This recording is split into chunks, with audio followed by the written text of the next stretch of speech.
Oh man, I hate wearing hats.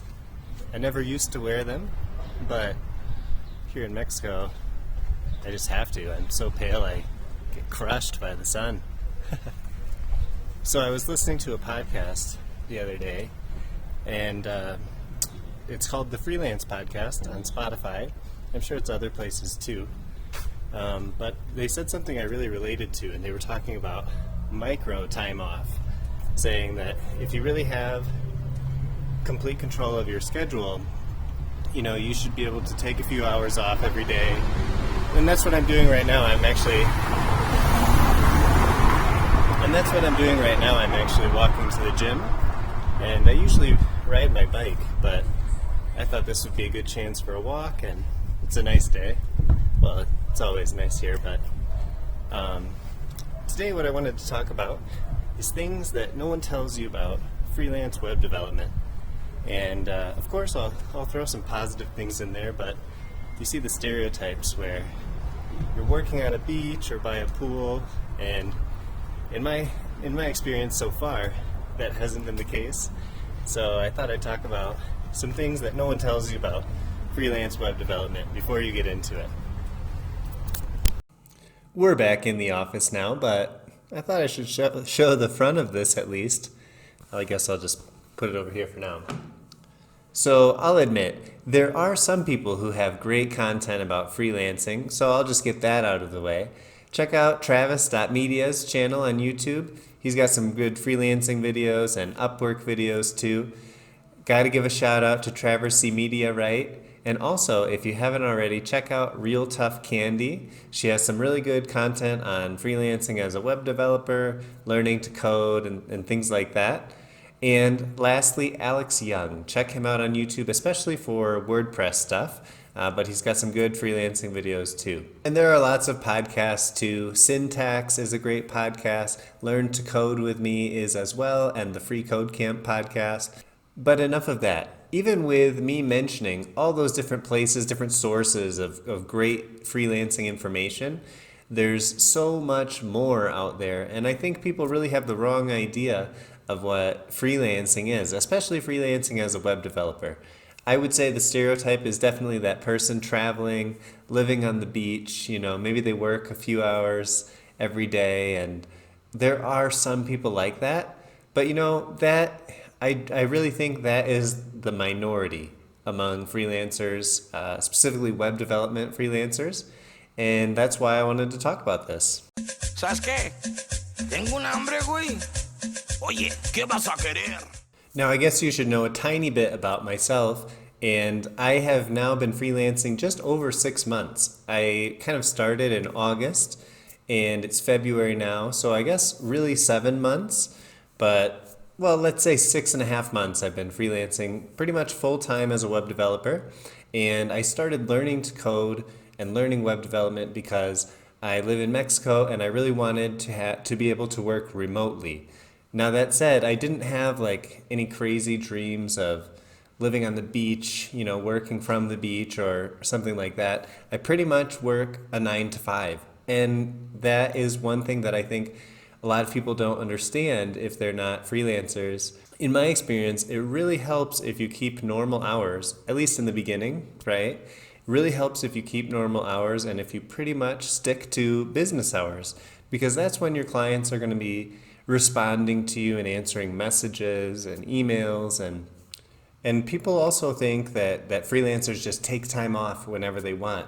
But in the podcast I was listening to that I mentioned at the beginning of the video, the guy was saying that he often takes micro time off, a couple hours a day, but he's been freelancing for 3 years and hasn't taken a vacation longer than a few days. And I definitely think that anyone can accomplish the schedule that they want as a freelancer eventually. But clients, if you're working with regular clients, it's hard, and you have to communicate very well, because it's difficult to take a lot of time off, and it's difficult to keep good clients if you do that all the time. So that's also another thing that people might not realize, is that maybe you can do a little work on the road, but you don't want to work on vacations. And if you don't set yourself up well and communicate well with your clients and establish a good schedule, it can be tough to take a lot of time off and keep your good clients. But I'm just, starting out like I've mentioned, so maybe people with more experience who are getting bigger projects don't find this as difficult. But at least for me, I try to communicate very well with my clients if I have to take a day off that's not on the weekend. And especially as the summer comes and I'll take a week or 2 weeks off at a time, I know that's going to be tough, and I'm going to be working very hard up until that time off to make sure that things are taken care of. Now, freelancing as a web developer, it is very helpful to keep pretty much normal business hours, but you also have some freedom, right? You can take breaks when you want. Maybe you finished something or you just sent an email out, whatever, but you have a little time, so take those breaks. Go to the gym if you do that. Go for a walk. Find a hobby that you like, something where you can take a break during the day, and those moments of micro time off, those will be very important and something you should take advantage of as a freelancer. Actually, that kind of brings me to something that I really wanted to say, and that is that as a freelancer, something people won't tell you is, or maybe something that you won't realize that I didn't fully realize, is that you will be spending a lot of time communicating with clients. There will be a ton of emails and messages, a ton. So you really have to prepare yourself for that.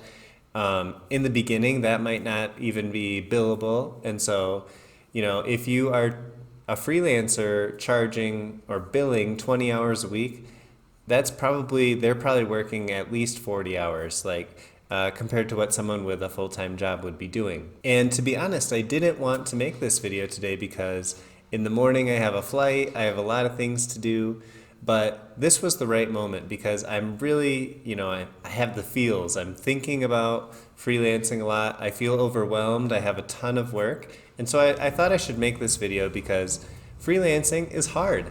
And I'm not trying to complain because it gets better every single day. After spending 2 years learning to code, I'm finally, getting paid to code, and that feels awesome. But honestly, for the past 3 weeks, I haven't taken a lot of time off. I've rested well, I've taken care of myself, but I have worked a ton of hours. Do I think it will pay off? Yeah, for sure. But a lot of people, they think freelancing sounds so awesome, but it's difficult. So yeah, freelancing is hard, but I definitely think it's worth it if you're the kind of person who can do it. I can tell you that, once I hit the 4 or 5 month mark, it gets better every single week for me now. And this is one of the reasons that my life is getting better every week, is that you shouldn't be afraid to drop bad clients. You might have clients who are annoying, but they're good clients because they're regulars, and maybe they communicate well with you, for example, and set good expectations. They're quick to pay, whatever. But there definitely are bad clients who expect too much of you, who think you're basically on call for them. And I dropped a couple of clients. Dropped is a strong word, but I stopped working for them, and my life just got so much better. And so as a freelancer, don't be afraid to drop clients.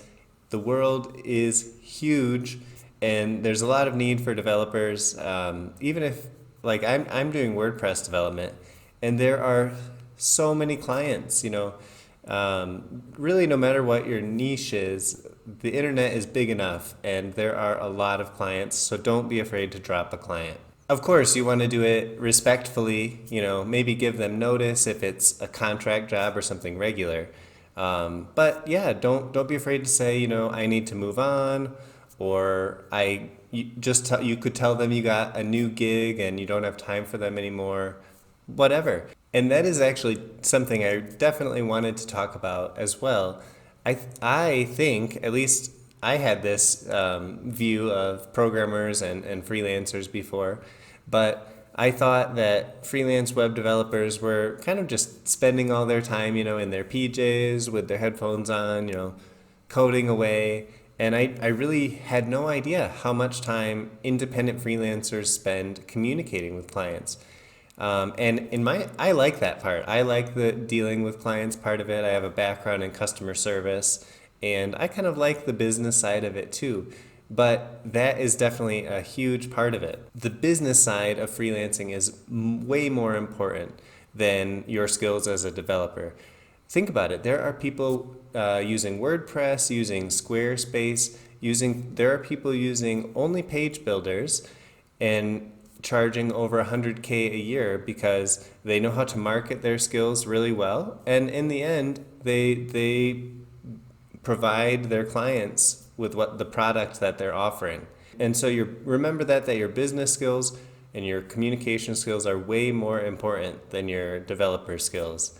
There are brilliant programmers charging next to nothing simply because they don't know how to market themselves. And sure, a lot of people have disadvantages or advantages based on where they live in the world.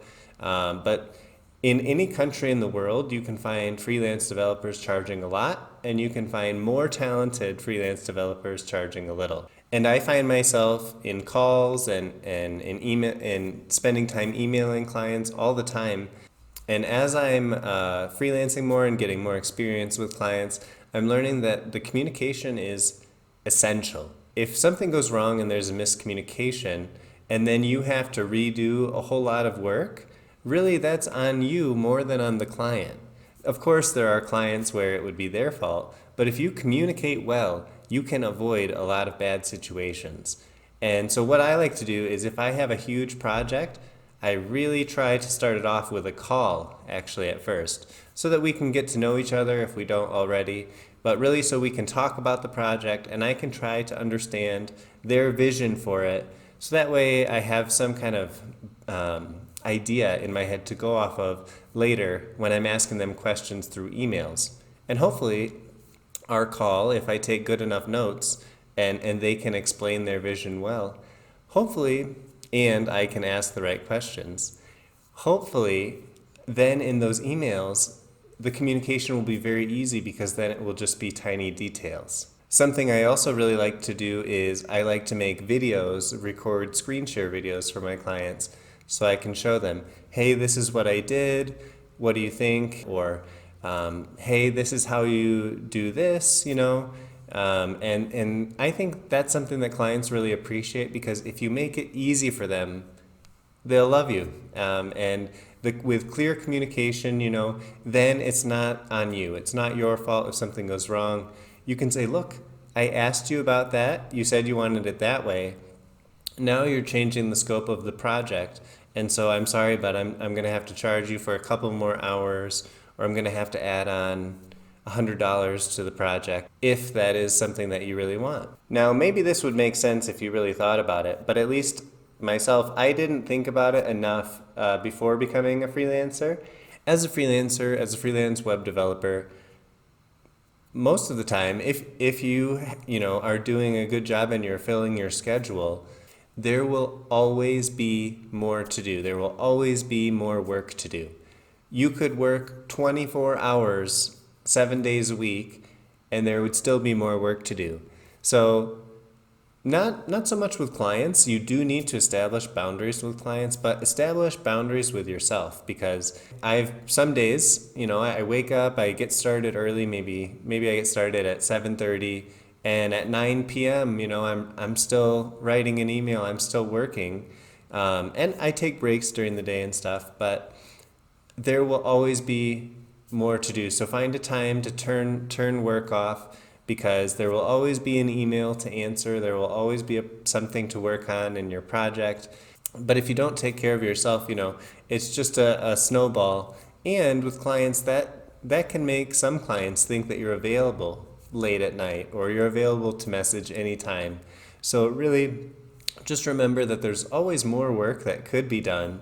But consistently accomplishing a lot of work every day, but a healthy amount, that will get you much farther, and you will be much healthier for it, and you'll work much more efficiently, which will allow you to raise your rate if you charge hourly, right? So that's really all I have. Like I said, I just really wanted to make this video because I personally have a lot of work right now, but I have a flight in the morning. I'm going to visit family. And so I've had to really think about this week.